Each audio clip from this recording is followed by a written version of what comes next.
کے لیے تہجد میں مولا نے دعا مانگی ہو، وہ علی جن کے حسن و حسین جیسے بیٹے ہوں، اور کہیں پروردگارہ ایک ایسا بیٹا دے جو کربلا میں میری نمائندگی کرے۔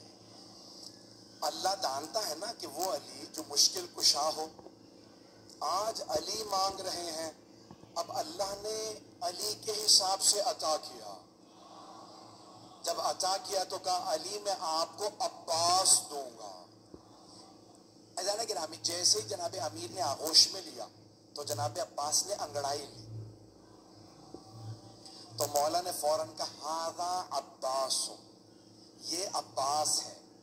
میں نے کسی مقام پہ پیش کیا تھا، شیر کی مختلف حالتوں اور کیفیتوں کے نام ہیں۔ اسد مطلق شیر کو کہا جاتا، شیر کو عربی میں اسد کہتے ہیں، ہر حالت کے الگ الگ نام ہیں۔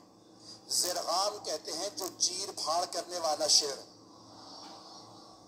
زیغم کہتے ہیں جو دوڑتا ہوا شیر ہو، حارس کہتے ہیں حفاظت کرتے ہوئے شیر کو، غضنفر کہتے ہیں بڑے اور بوڑھے شیر کو، توجہ، لیس کہتے ہیں غراتے ہوئے شیر کو، غراتا ہوا شیر کہلاتا ہے لیس، لام یہ اور سے، لیس غراتا ہوا شیر، اور حملہ کرتے ہوئے شیر کو کہتے ہیں حیدر،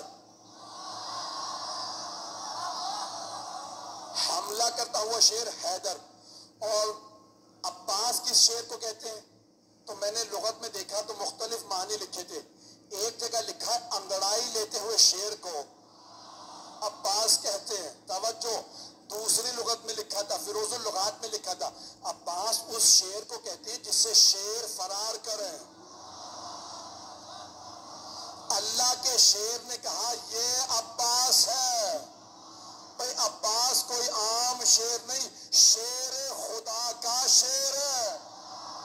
رہیے گا، جناب عباس بہت شجاع، بہت دلیر ہے، اور میں نے کسی مقام پہ پیش کیا تھا، اشارہ کر رہا ہوں صرف، کہ بے انتہا خوبصورت سے جناب علی مرتضیٰ، اور سب سے زیادہ آپ کی آنکھوں کی تعریف کی گئی ہے۔ مولا کی آنکھیں بہت بڑی بڑی تھی، اور جب آپ میدان جنگ میں جاتے تھے نا تو آپ دانت بھینچ لیتے تھے، جب ذوالفقار کھینچتے تھے نا تو دانت بھینچ کے ذوالفقار کو کھینچتے، آنکھیں سرخ ہو جاتی تھی۔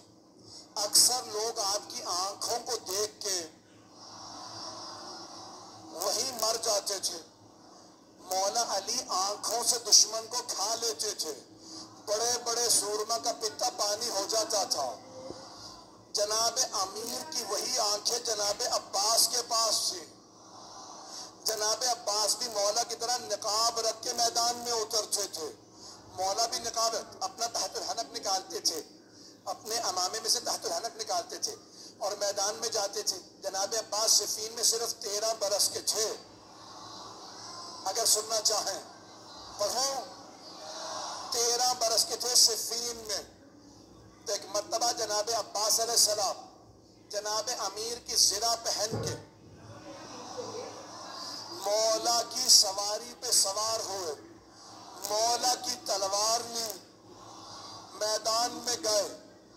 جناب عباس کی زلفیں طولانی تھی، رنگ بہت گورا تھا، تو ایک مرتبہ آپ نے تلوار کھینچی، لڑنا شروع کیا، ساری فوج کہنے لگی علی آ گئے، علی آ گئے۔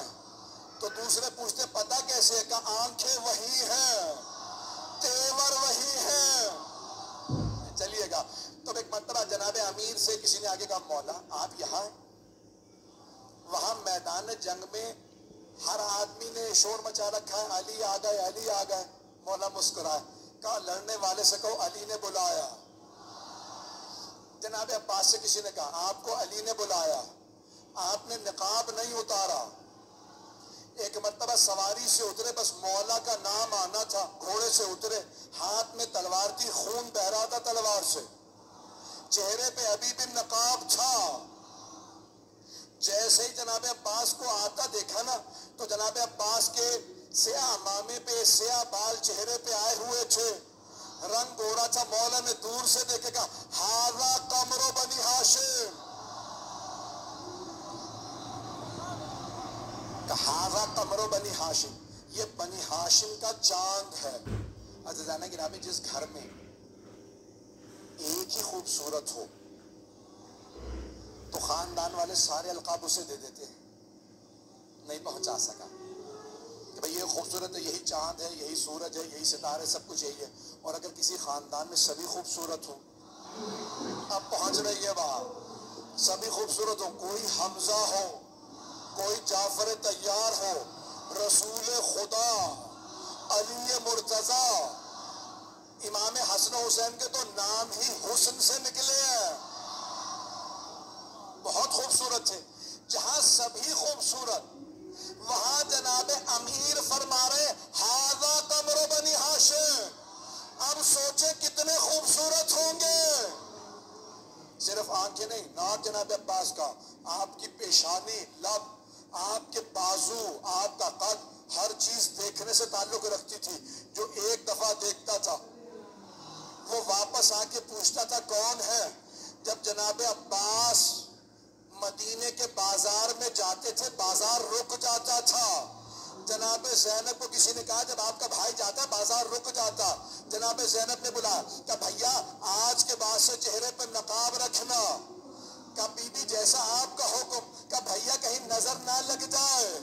سارے مدینے والے ایک ہی بات کرتے ہیں